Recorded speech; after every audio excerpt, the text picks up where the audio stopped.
Egun on guztioi.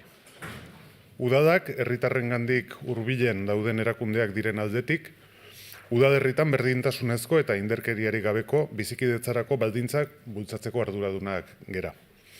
Hori dela eta, emakumeen aurkako indarkeria ezabatzeko nazioarteko eguna dela eta, Donostiako udadak konpromiso hauek hartu ditu. Primero, rechazar cualquier discurso que pretenda negar o banalizar la violencia contra las mujeres.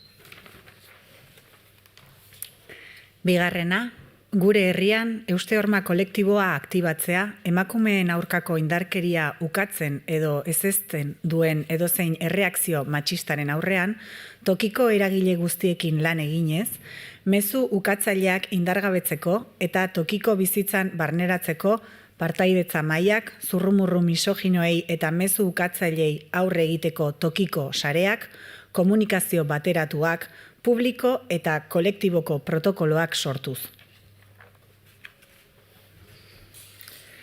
Tercero, tomar medidas de sensibilización dirigidas a la juventud, especialmente a los chicos, para desactivar los mensajes misóginos, violentos contra las mujeres y contrarios a la igualdad que reciben diariamente, especialmente a través de medios digitales.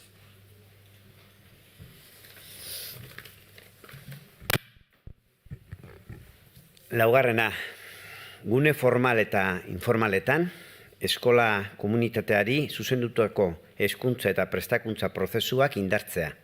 Indarkeria matxistaren aurrean, mezu eta jarrera ukatzaile horiei aurre egiteko eta desaktibatzeko.